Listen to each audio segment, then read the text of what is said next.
We are here at the America Congress Digital News with Mark Jamison, the head of global innovation at Visa. Mark, welcome to Chile and welcome to the Congress. Thank you. I'm very happy to be here. You've been in innovation for so long, with your own company first, and the company was bought by Visa, and then you are now the head of innovation of that huge company. Tell us how Visa is innovating right now. Yes, it's a very important question because the world is changing very fast and companies have to change with it. So within our payments industry, Visa has made the premier investment against innovation. We have a network of 14 innovation centers around the world, ranging from London to Dubai, to Singapore, to San Francisco, to Miami, to Sao Paulo, to learn what's happening in each of the markets. How are you integrating to accelerate that innovation? I mean, you have your own innovation center, all this pool of talent, but also you've been very open to create an ecosystem and to work with startups. How is that process working for you? Right. Ecosystem is exactly the right word. Visa views itself as the steward of the payments ecosystem to make sure that payments are safe and reliable. And so when it comes to innovation, we take an options approach. So there is not a silver bullet to innovation. We have our network of innovation centers around the world where we build new technology and new customer experiences, but we also have major programs like the Everywhere Initiative where we host hundreds of startups around the world and they compete for the best ideas and for prize money and to work with Visa.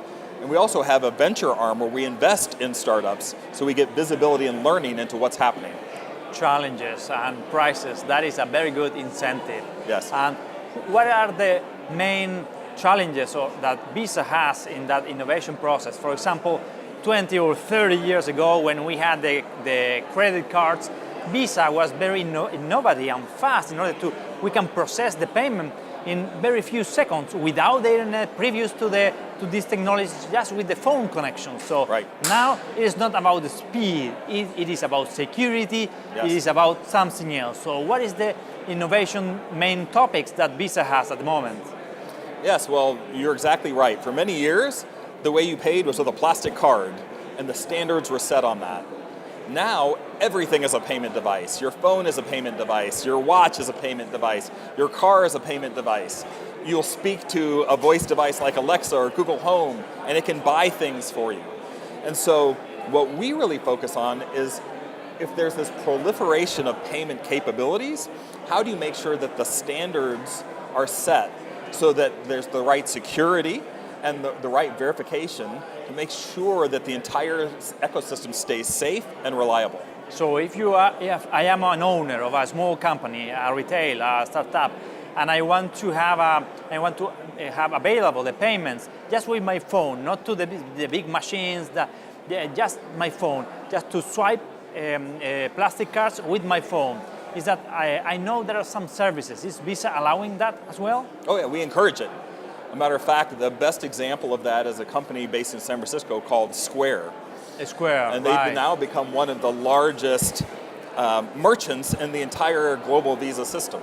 Because what they did is they opened up the ability to accept payments to the long tail of merchants that were just as you described. A single owner, small shop, wants to be able to accept payments, but they don't want to spend the time or money for a large point of sale system. Another point of innovation is about security, and we can face the security challenge in different ways. One is to improve the anti-hacking systems or to protect my information, but the other thing is just the insurance. So if something happens, I am insured. So then I feel okay. I mean, of course I'm going to protect myself anyway, but if I have an insurance, I'm covered. So then, and Visa is providing that service for so long, so that is a very interesting.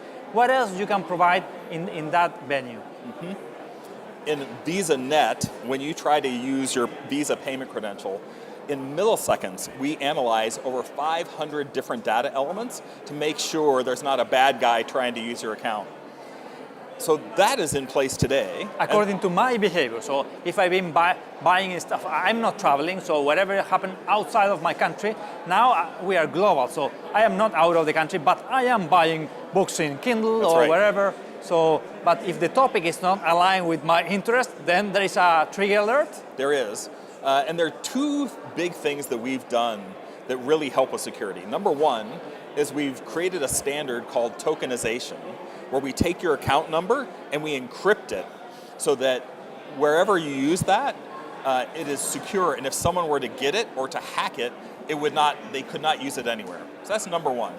Number two is we have a set of services that allow you to have control over how and when your payment account is used. So within your bank's mobile app, you could say, turn off my card because I might have lost my card, or do not allow online purchases, or there's another service that says, when I am out of my country, ping my phone and only authorize transactions where I am, where the phone is at the same time. In my bank, I have a Visa card, and my bank allow me to have one credit card number just for one transaction. So Yes. for some opportunities, I feel that is a very good service.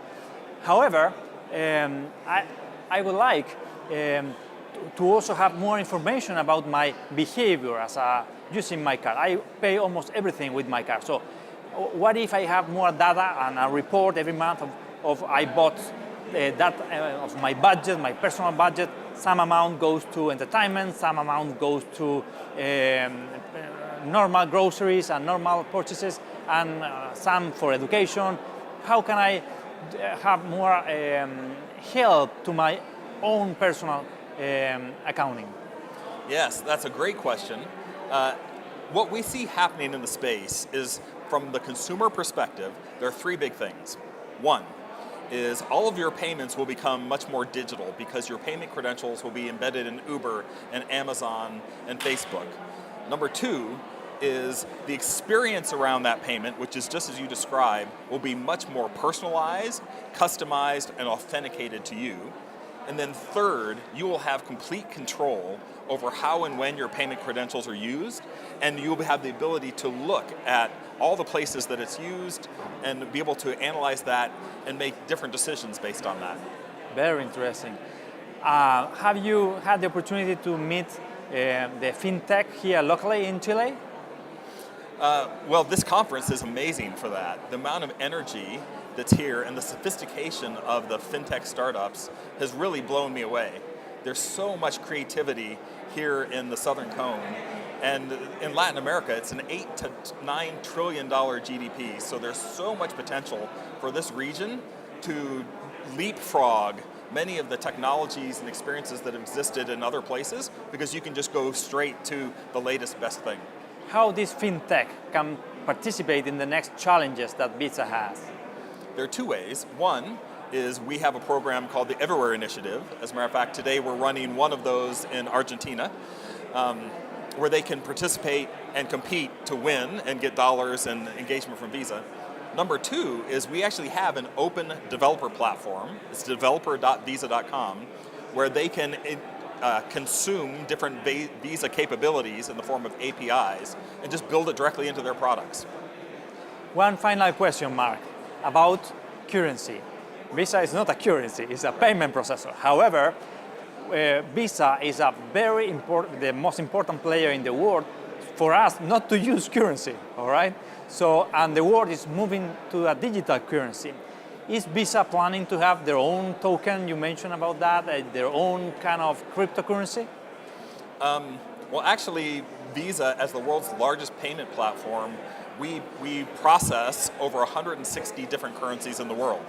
So as new currencies become mandated or accepted by governments, then we'll process those as well. So we're pretty currency agnostic. Got it. Very interesting. We are with Mark Jamison, VIP from Visa, sharing what is the new policy or the successful policy they are doing with working with the startups. Mark, thank you for coming to the Congress and to Chile as well. Thank you for having me.